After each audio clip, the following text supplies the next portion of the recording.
punta namin dito. Patungo.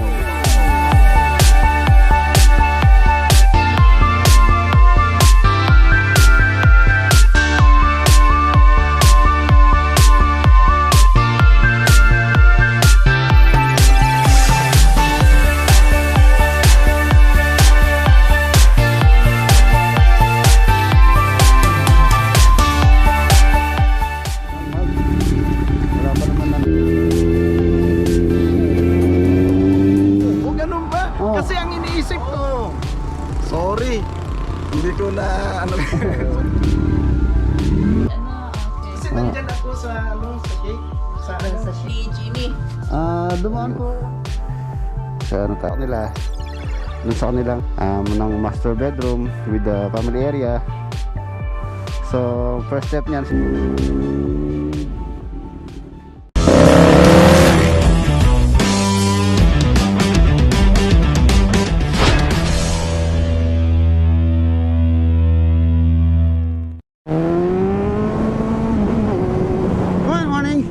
Welcome back muli dito po sa ating channel.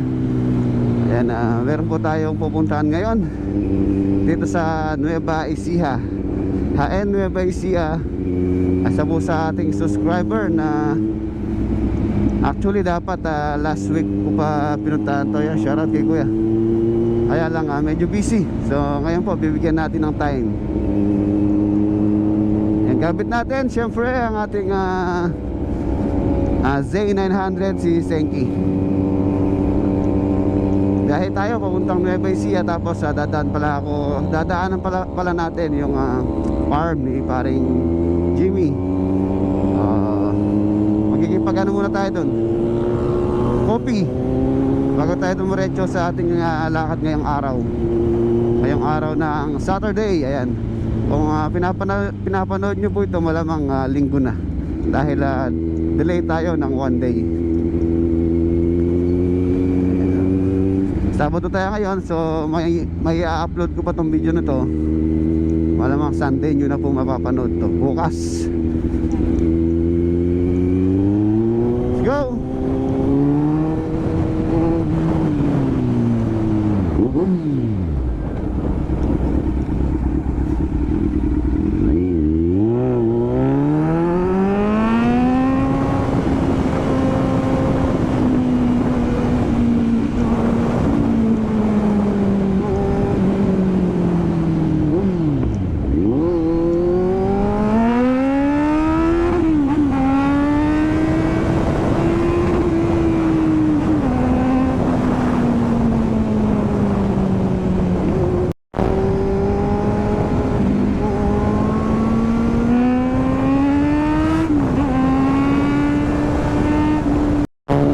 Medyo matagal-tagal na rin ang huli nating pasyal dito kay paring Jimmy. So pasyalan muna natin bago tayo pumunta. Wow, sinira nila yung tulay. Medyo matanda na bukas yung tulay na yan. So kailangan ng gawin.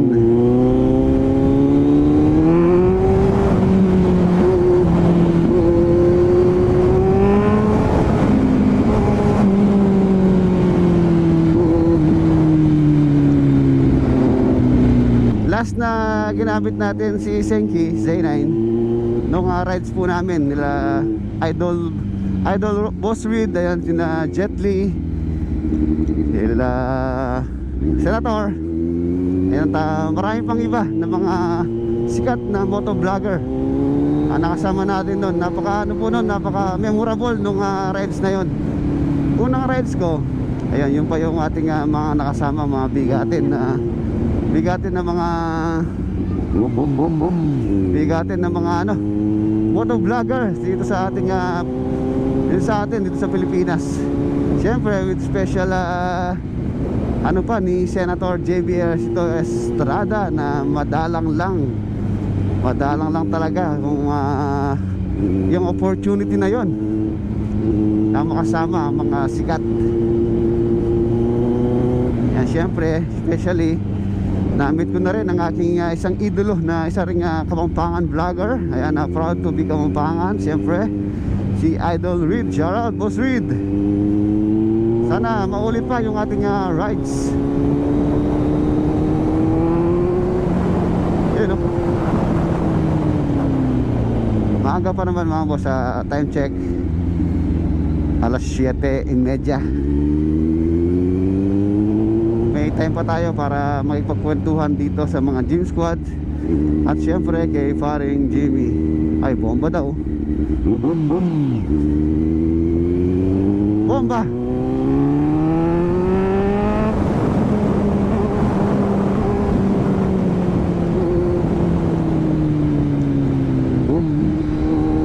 Ay, malapit-lapit na tayo.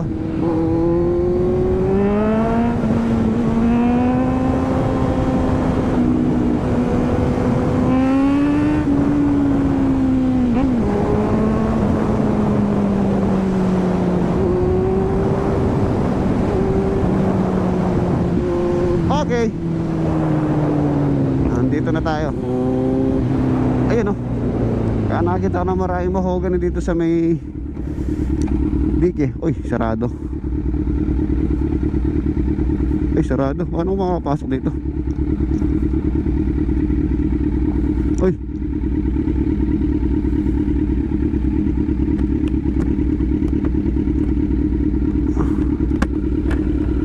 Sarado.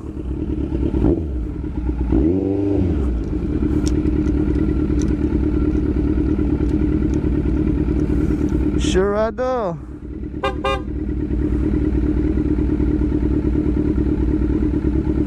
Wala pa ba sila?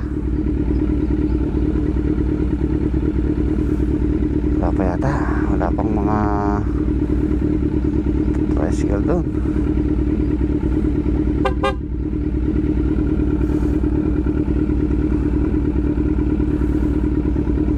Alanganin pa naman ako matras, palusong.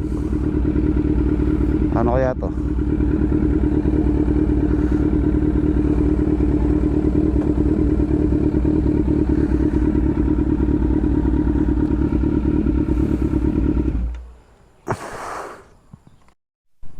Ayun na si Parang Jimmy.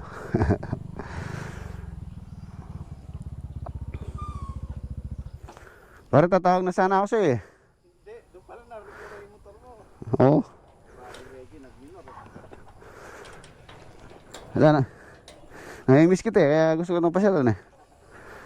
Wala, parang busy eh. Oo. Yun o.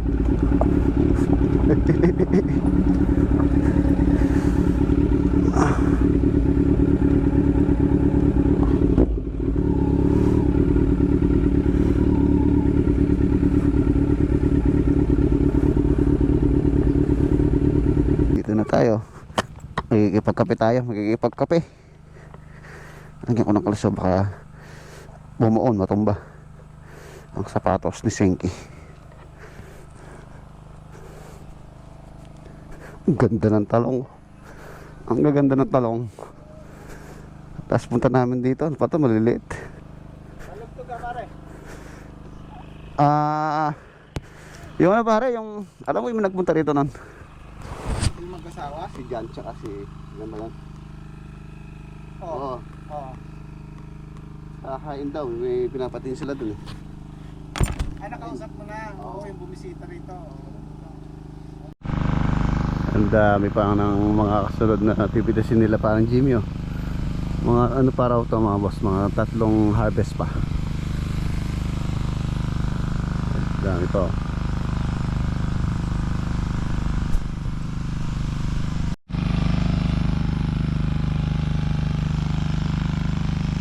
Ganda na sili.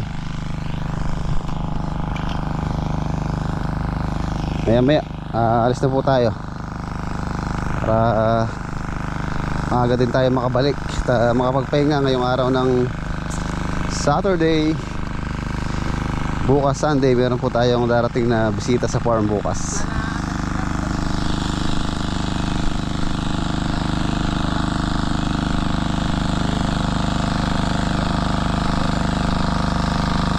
Sunday meron maginto.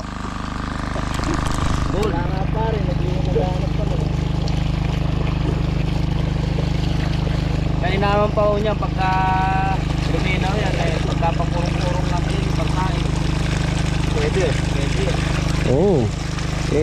gagawa tayo ng swimming pool. Swimming tayo dyan.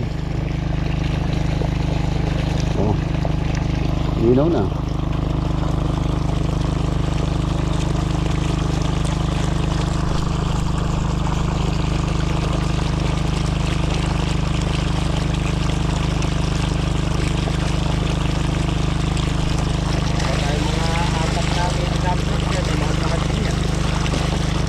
Oo.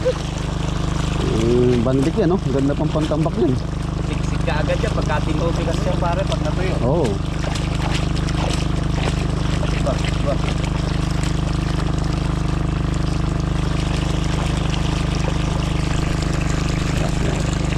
Meron siyang ano na umihina ng konti, no? Bigla lalakas. Gaano hulon? Papara pare. Kung kinukuha ho nun yung ano, yung buhangin. Nahihirapan siya itulak. Pero ano yung buhangin, no? Madami buhangin kaya natin.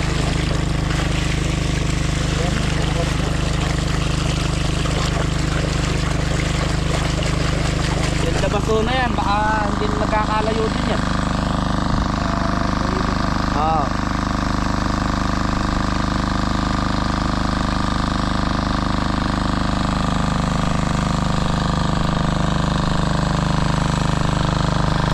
Ganda ng talong, oh.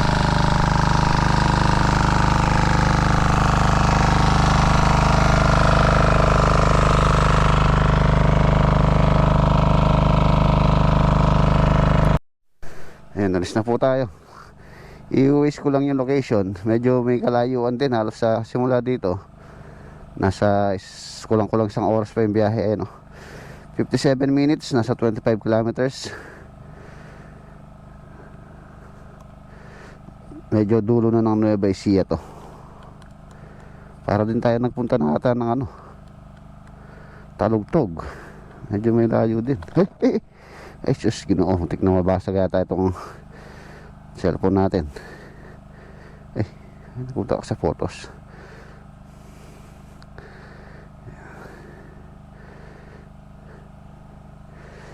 Wish ko.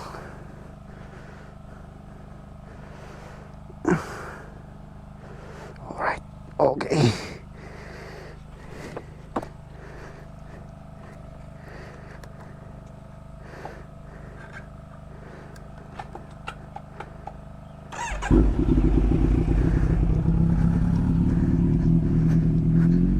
Pare.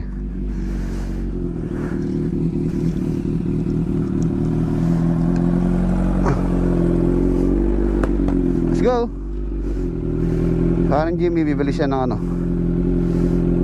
ulam. Tingnan natin kung maaga po tayong makakauwi. Dadaan tayo dito para dito na lang tayo mag lunch. Baba muna tayo, medyo mabigat yung ating motor.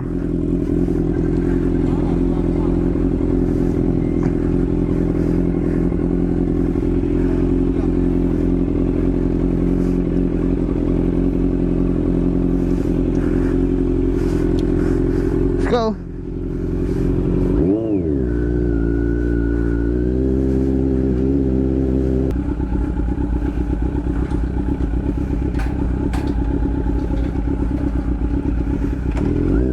Are, okay.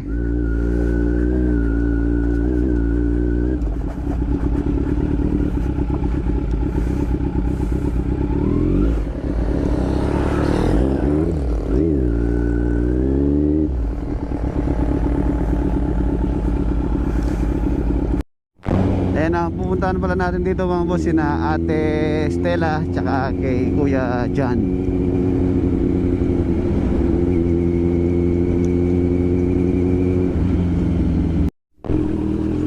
Bakit parang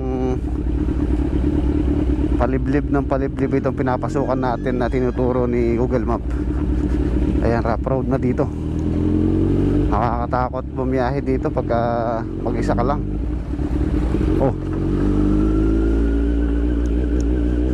parang papunta tayo sa bukid yata, ah. Oh.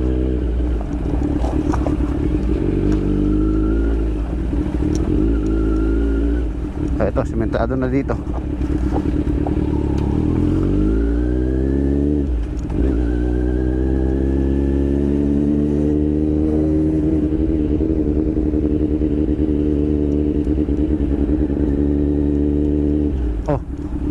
maliit yung kalsada.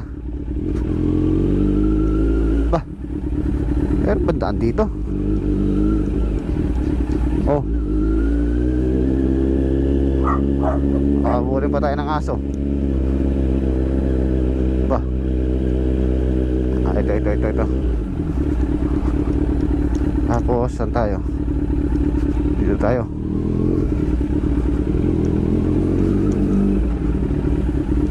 Wow, Google Map, shoutout sa'yo. Saan mo ko dinaan? Kung sasakyan dala natin, for sure hindi tayo makakano dun sa dinaan natin. Halos sa tricycle lang ang kasya.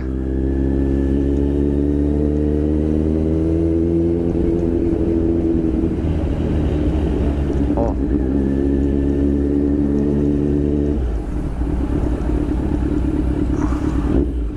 titingin tayo ng ano mamaya pag uwi. Titingin tayo ng ibang ruta.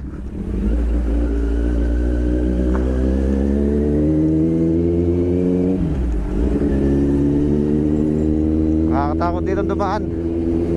Pag merong humarang side dito at walang masyadong tao, baka pagtripan pa tayo dito.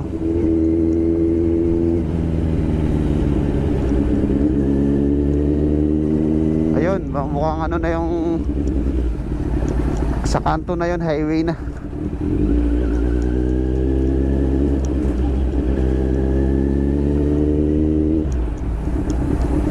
Mukhang shortcut itong tinuro ni Google Map, pero hindi safe dumaan, lalo na't kung mag-isa ka lang.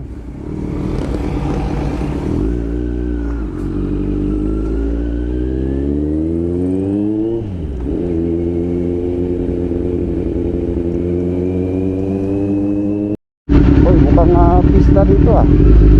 Happy Fiesta Morok 5.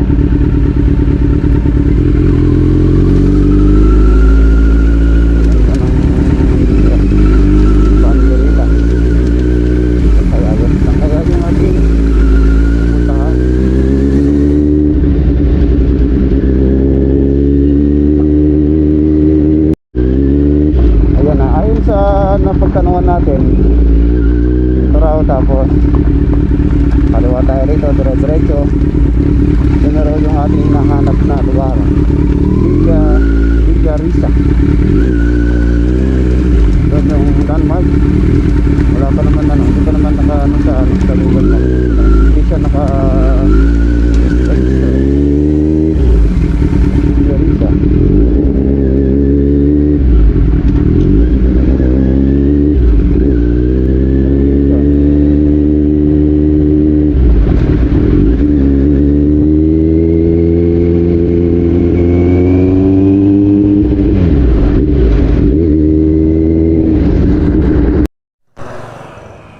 Nandito na tayo sa landmark namin ni Kuya. Ayan yung Villa Risa Resort, Ocean Wave Pool, Raging River. Ayan, pupuntahan na lang daw niya ako dito. Irrigation, oh. Hintayin na lang natin siya.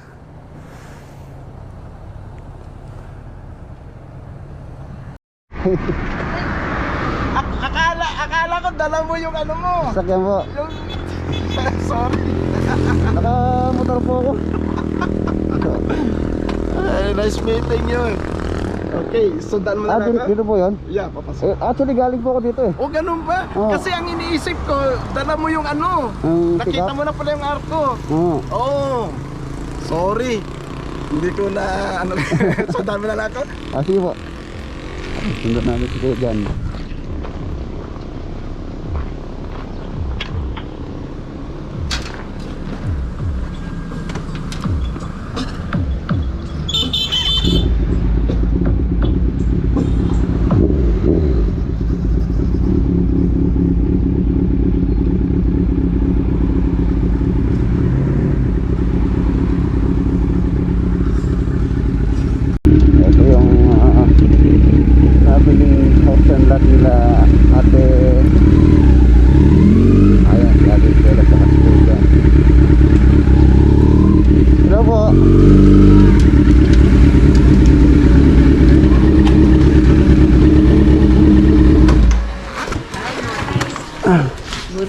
lote? Kuya Estela.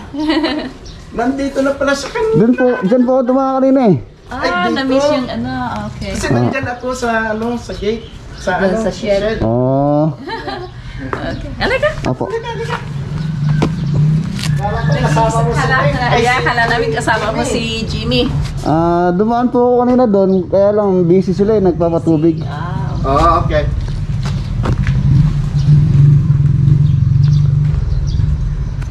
Init lang na. Oo.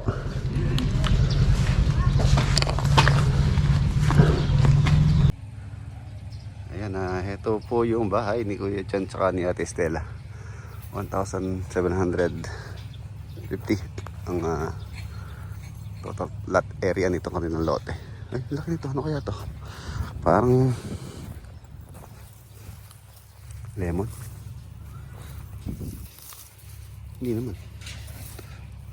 Hindi naman kalamansi. Sobrang laki naman. Ayan siya. Ang gusto po nila dito, renovation. Tapos extension. Nag-extend sila dito. Itong house doon na to nasa 130 square meters. So gusto pa nilang madagdagan ng at least mga 100 square meter with a master bedroom, walk-in closet. Ayan, siguro kitchen. So, ayan. Ito.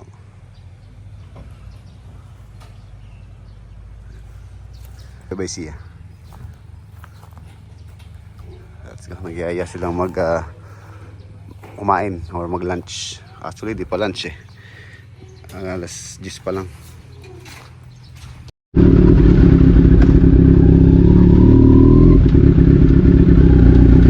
Grabe pala.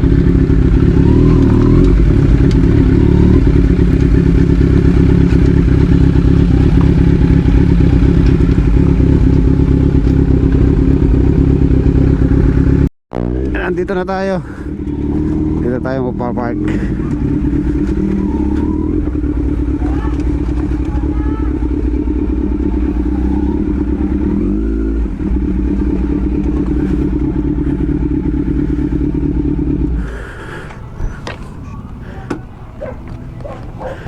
A few moments later.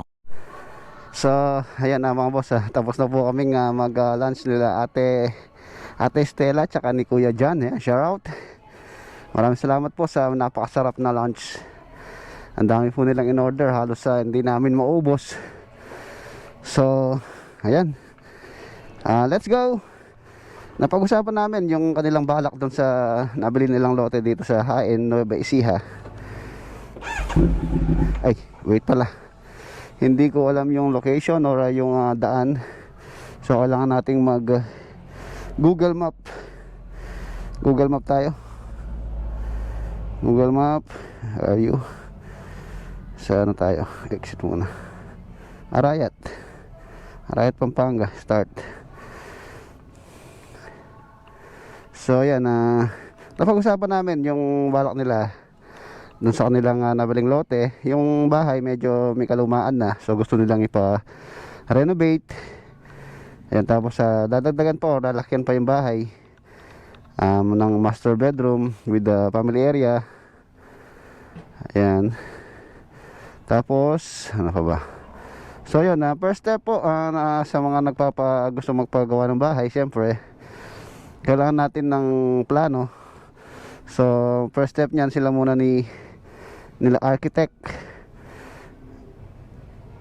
ang 1 hour and 18 minutes sila muna yung mag-uusap, pero babalik pa tayo doon sa bahay para masukat po yung existing na doon na bahay. Masukatan natin para magawa ng house plan, tapos design. Sila yung mag-uusap. So let's go. Maraming salamat dito sa ano bang pangalan nito? Kuya Jory, Gotong Batangas.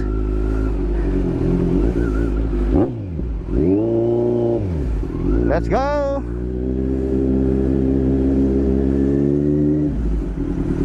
Ayan, saan na ba tayo? Ayun, kailangan nyo magpagawa ng plan kung saan doon natin ibabase yung magiging total cost ng bahay, kung anong klaseng finish, kung gaano kalaki yung area ng square meter ng bahay na papagawa nyo. Standard finish nasa 25k.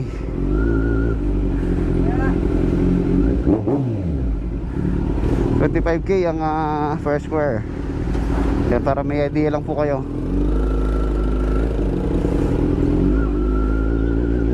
Traffic dito, mukhang may ginagawang kalsada rito.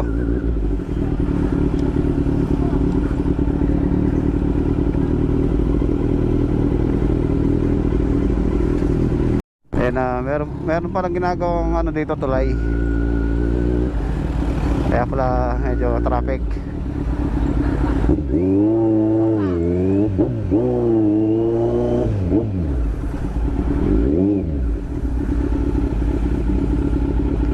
Haba rin ang tulay na to. Rehabilitation ng tulay.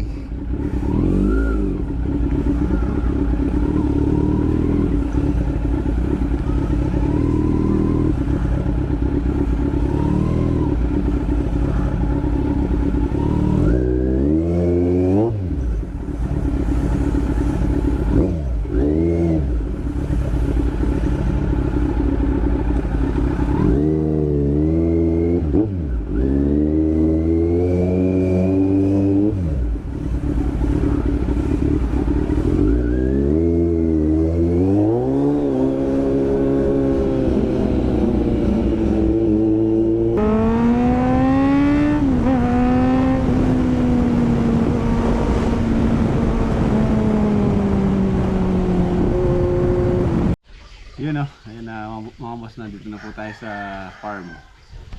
Time check, alas 3 na ng tanghali. Sakto, Saturday po ngayon. Alas 3 lang sila. Tapos yung project natin sa Talugtog tsaka sa Pangasinan, bali sinabayaw na po yung nagpunta doon ngayon. Sila rin nag-asikaso doon sa kanilang mga weekly salary or sahod. Ayun na, beam na, roofing beam na, nabusan na. So bukas tingnan natin na bibili ako ng materyales. Simple lang naman bubong ito, sandali lang pumubungan to. Kahit isang araw ko tatapos yun, napakadali lang yan. Tapos yun doon, ano lang yun, siding na lang. Tapos prepare para sa slab. Ayan na siya. Meron po mga nag-comment sa atin, dapat daw lalagyan natin ng slab or buhos din sana to. Yun nga po sana, kung maaari nga, dapat ganun natin yung ginawa natin. Kaya lang medyo magastos po yung buhos. Medyo ano lang yung budget natin, pinagkakasya lang, paunti-unti lang. Ayos na po yan, bubong lang. Para lang pagka gusto namin dito na mag-stay ni Mrs. So at least pagkagising mo sa umaga, dito na yung farm. Nandito na, maano na dito, naayos na. Talagyan natin ng ano to, bubong din dito sa harapan. Medyo mainit po kasi yan pagka ganyang oras na. Yan tulad ng sabi ko, pagka ganyan na po yung inyong bahay sa nakaharap sa may north, ano ba tong dito, sa lubugan ng araw, west ba? East west. Ayan, medyo ano siya, medyo mainit siya pagka ganyang oras. Hindi katulad pagka nakatalikod siya doon nakatalikod siya, o doon nakaharap siya dito sa morning sun. Napaka-presko pagka ganitong oras na. Yan to, mainit to. Kailangan lagyan pa ng pinakabubong dito para hindi siya sapol ng araw, hindi siya mainit. Kaya lalagyan ko pa po ng bubong dito. Maglalagay pa po tayo ng maliit na ano dito, parang veranda, porch. So yan, magpahinga na rin tayo. Dami nitong ratilis, palilipat ko yung iba kay Lolo Boy. Siguro palagay natin doon para pagka doon yung araw, malilim dito sa gawi rito. Sayang tong dami. Tapos update tayo dun sa ating mga modular cabinet dito. dumating na rin pala yung order kung ano sa online. Yung pong mechanical nung magiging sliding door. Mechanism. Wala para ditong kahit roller. Ay, ito na, ang dami niya. Ang dami niya, no? Ayun, no? Ayun pa yung iba. Halos naubos na yung ano, yung ating board. Ayun, ito yung mechanism. Bali, yung kailangan lang natin dito, yung pinaka-guide niya. Ito yung ilalagay sa taas. Ayan, ito yung sa taas. Iyan lang po ito ukaan. Nalalapat yung sa ganyan. Ito naman sa ilalim. Yung pinaka-release nito, yun lang kailangan natin bilhin. Bubutas lang po dito to. Yung gulong, tapos mapa-flush siya, parang ganyan. Ito lang yung nakalitaw, halos sa 3/4 or 3/4 itong gulong. Yung ganyan lang siya nakalitaw. Tapos ito yung kanyang pinaka-guide. Ito po yung mechanism. Sa online po ito in-order. Sa Wilcon kasi sa pinuntahan natin wala silang stock na ganito. Naubusan daw. So yun naman marami naman sila doon yung railing ay yung guide. Ayun na to, ito na. Ang dali na lang po yan. Pagka kasi natapos na yun, as it is na yan, hindi na siya pipintura, lilinisin na lang, tatanggalin na lang itong mga rugby. Yung rugby po to, adhesive. Lilinisin lang na to ng kerosene. Tatanggal yan. Linis na. Yun na kayo. Sige, ingat kayo, ingat. Nasulat kayo. Oh, ingat yung motor na. Hindi mo kinarwas, may karwas tayo dito. Kinarwas mo? Oo, bago. Tapos meron pa tire block doon. Ito, tinarblock mo na rin. Ayan na, ito na po yung mga roofing materials doon sa ating project. So, yung ating bedroom. Tatlong tubular lang, 1.5, 2x to 1.5, tsaka C4 lanes. Halos sa umabot po ng itong materials na to 6,540. Ayun yung gagamitin natin doon sa roofing, doon sa ating kwarto. Tapos ayun, no, merong nagbenta sa atin ng palaka. Dami. Native. Puro po mga native itong palaka na to. Ayun, ang dami. Masarap dito. Adobo o kaya tinola. Yung pong may isda rito. Yung binenta sa atin. Para may pambili siya ng bigas. Tapos meron pang dalag. Okay.